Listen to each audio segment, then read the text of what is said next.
Hey guys, welcome back to my channel. In today's video, we are going to be doing something super exciting and my very first requested video, so I'm super excited for it. We are going to show, or I'm going to do a tutorial showing you guys how I made, and I'm trying to get it pulled out, these stickers.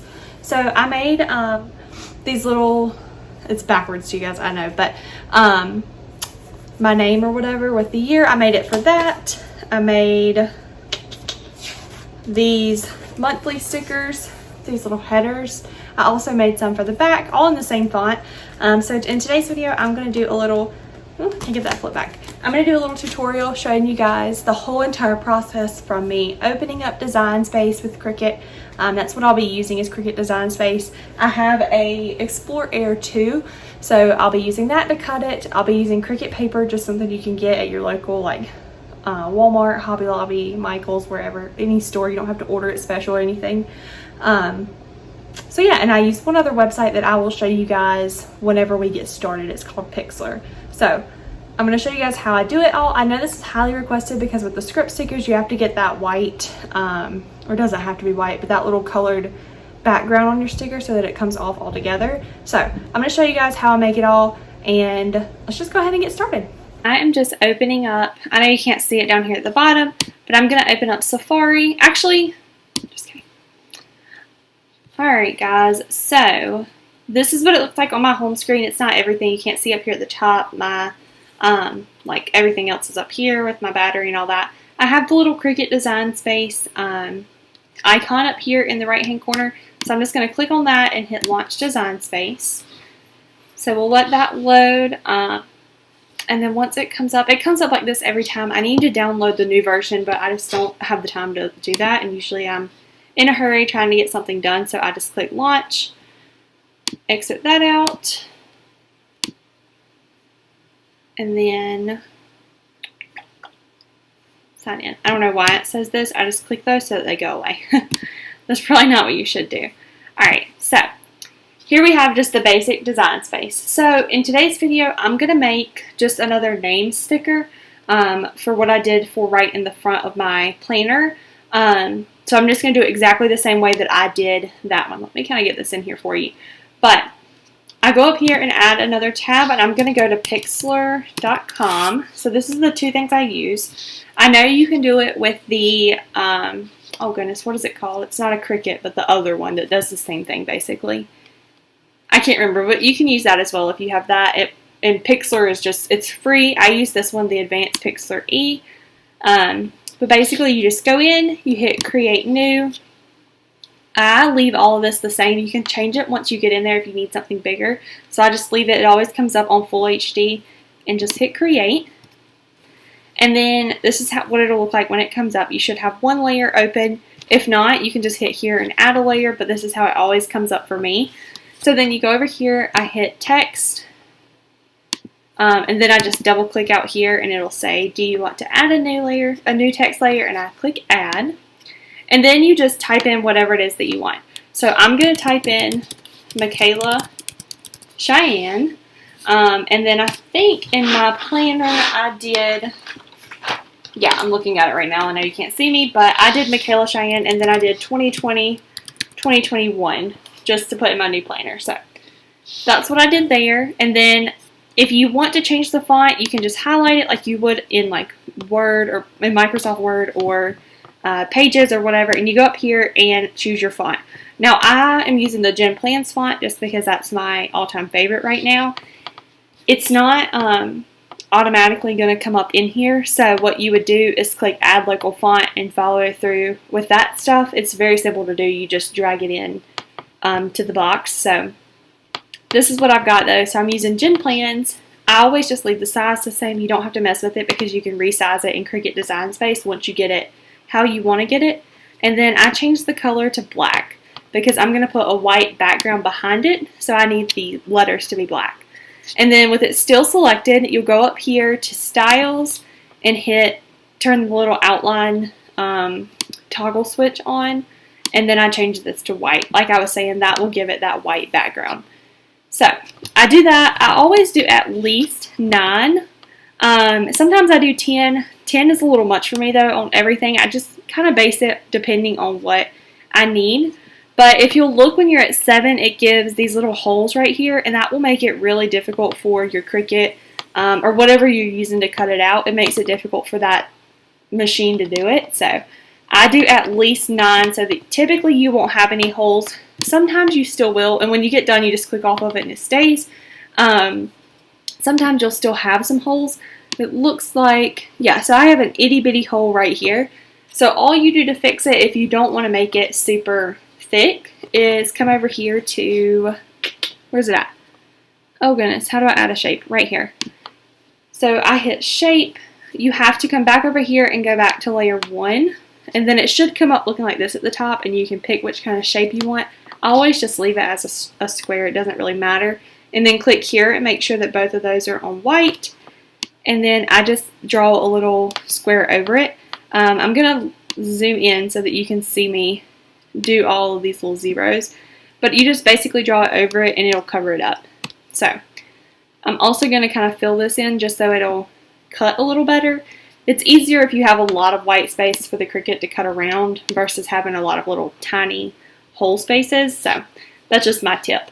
You could leave it all like it is and let it cut, it will, but that's just a little more aggravating, and then you've got to go back behind the Cricut and make sure that it all actually cut out and you can poke it all out or whatever. So I like to keep it simple. I don't like to spend a lot of time doing things like this, so I keep it nice and simple and do it like this. So then once you finish, this is all you got to do in Pixlr. You go up here to File and click Save, and then I just call mine whatever, so we'll say like name and year.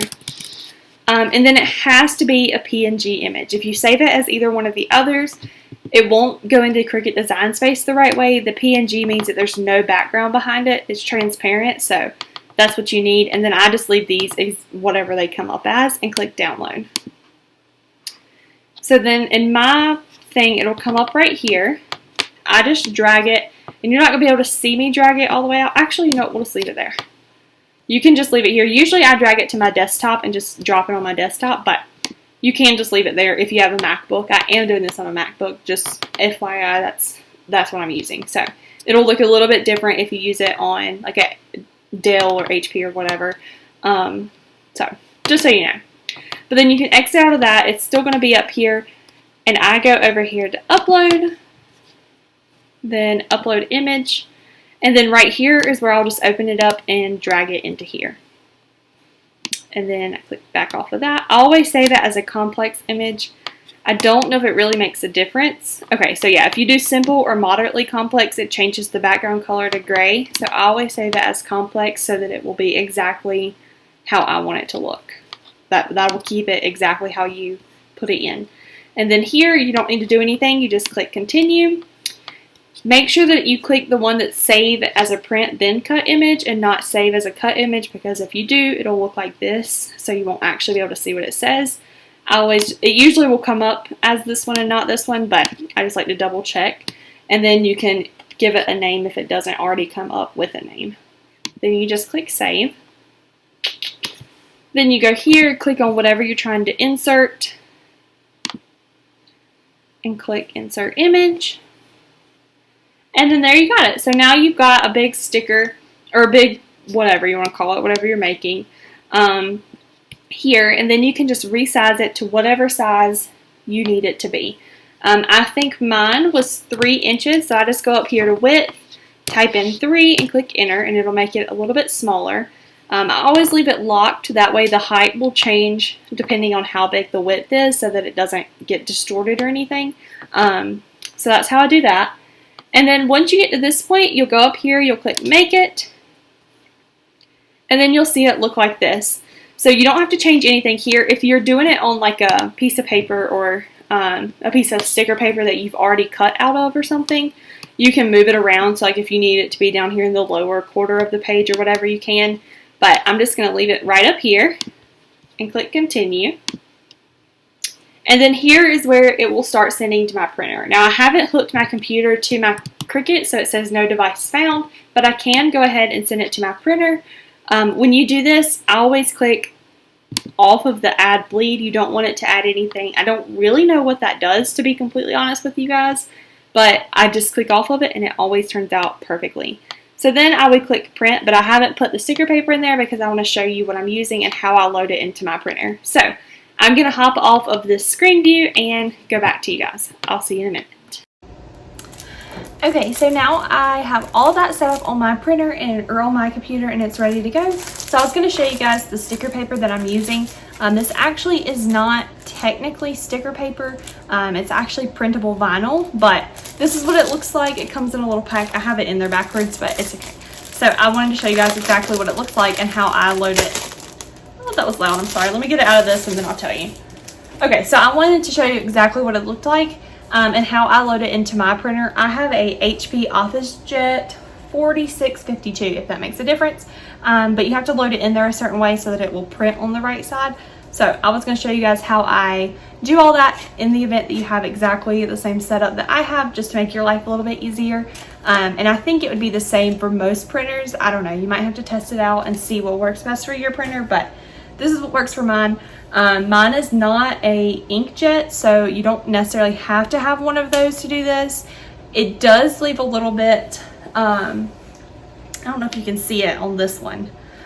I don't know if you'll really be able to tell, but sometimes it leaves a little like line across the middle. I don't know if that makes a difference because it's not an inkjet printer or what, but I don't know. It works for me, and that's what really matters. It's not like I'm doing this as like a business or anything, so I'm just making stickers for myself, for my planner, and for family members or stuff like that. So I just use what I've got.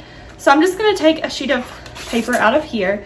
So it's just clear white paper with a little Cricut grid on the back. And then I'm going to show you guys how I put it into my printer. Okay guys, so I'm holding my phone now, so I'm sorry if this is a little more shaky than it was a minute ago, but I've got the same piece of paper. I'm totally showing you guys my office trash. I'm so sorry. But I've got the same piece of paper that I had a minute ago. So I've turned on my printer already. I'm going to show you how I put it in here just so that you'll know. Let me get all of this. This is regular computer paper. So let me toss that over there. Now, when I put this in, it has to go in with the little smooth side with the grid paper. It has to go in with that up. So I put it in like that, and then my printer says, I don't know if you can read it or not, but it says, did you load plain paper?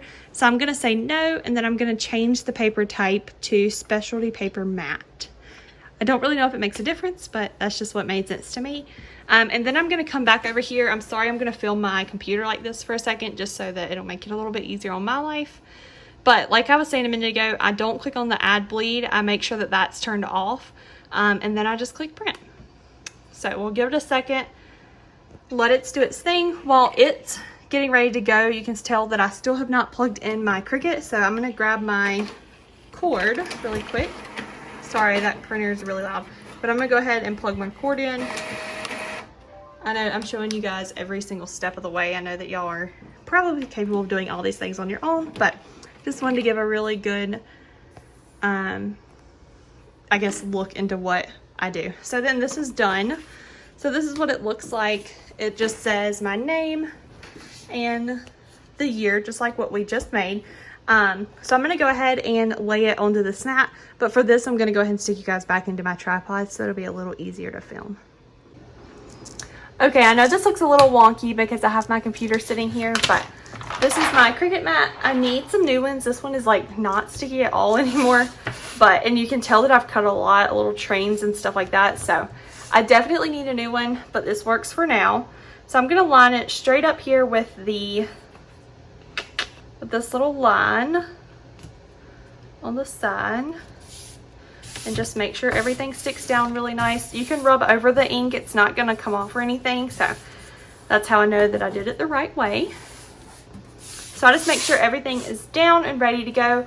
I'm going to go ahead and turn on my Cricut and get all that set up. And then I will check back in with you guys.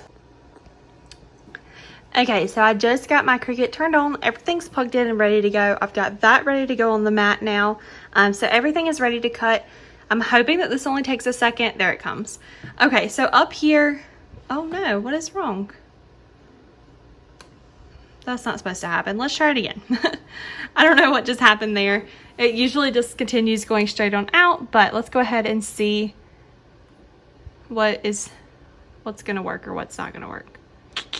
I have my settings on my actual Cricut set to custom material, so I don't know if that's throwing it off or what, but all right, I've already printed. Okay, so yeah, let me show you what I mean really quick. So up here, I just have it set to custom, so you can turn this little dial on to whatever you need it to be. I have it set on custom, and then I'm gonna come down here. It's set as one of my favorites, but when I print on this sticker paper, vinyl paper, whatever you want to call it, I do it as a sticky note just because the pressure that the needle or the little blade or whatever points onto it, it works perfectly with this and getting it all cut out right. So that's just the tip that I learned when I got my Cricut, is to do sticky note as when you make like stickers with sticker paper or whatever. I don't know if that always works for every thickness of sticker paper. I guess it just depends, but it works for this printable vinyl that I have. So now I'm just going to go through all the steps of getting it all cut out, and I will come back to you guys once I have it cut and show you what it looks like in the planner, or what it looks like when it's all cut and ready to go. Okay guys, so I got everything cut. This is all, you know, cut out or whatever, ready to go. It doesn't look like it on here, but I'm going to go ahead and just peel this whole sheet of paper off of this little sticky thing. I'm going to move the little sticky mat over there. So I'm going to show you, this is what it looks like in my life planner for this coming year, like this starts in July. So I made the same exact sticker as what I did here. I'm pretty sure I did a 3-inch. Yeah, it looks perfect. So I just measured the little thing. Where's my ruler? I'll show you exactly how I did it the first time. I just measured from the beginning of the line to the end, and it's 3.5, and I just kind of took off a little bit so that it wouldn't meet it exactly on the lines, and did 3 inches. So that's how I got that done. But I'm going to go ahead and just lay it down in this planner and then rip it right back out. This is my planner right now, so we're at the very end. This is this coming week. So this was my 2019-2020, and I know that I printed a 2020-2021 sticker, but I'm just going to go ahead and lay it down just so you guys can kind of see the full thing once it's done, what it looks like, that kind of stuff. So you gotta have to be careful pulling it up, because I guess since it is printable vinyl, it's a little like thinner, maybe is the right word. I don't really know. It's a little different than like when you get Planner Kate stickers or something like that, or Sarah Marie when you get it on real sticker paper, but it still works the same. It still comes right back up just as easy. So I'm gonna lay it down and then I'll just pull it back up whenever we're done. But this is what it looks like. So I totally just laid that down crooked, but as you can tell, you can just pull it right back up. You just got to get it all back up, but you can pull it right back up. It doesn't, you know, tear the paper or anything. So I don't know why I'm worried about it. I'm going to pull it right back up in a minute and throw it away. But so yeah, that's what it looks like. So that's pretty much the whole tutorial. It's very simple. If you have any questions, for sure leave them in the comments. If you want to see me doing more of this, like when I make more stickers for July setup and that kind of stuff, definitely let me know, and I can just show you guys the whole process of me, you know, doing that if that's something that I decide to do for July when I start setting that month up. But definitely leave any questions, any comments, whatever it is, leave it in the comments below and we'll chit chat about it and see if I can't help you. If you have any problems with this or anything like that, I'll try my best to help you out. Like I said, I am using a MacBook with Cricut Design Space, so if you're using something a little different, then I may not be able to help you. But if it's a question with Pixlr or just the general process, I definitely should be able to help you out, or help you figure out the answer at least. So leave any questions in the comments. I hope you guys enjoyed the video, and I will catch you guys in the next one. All right, bye guys.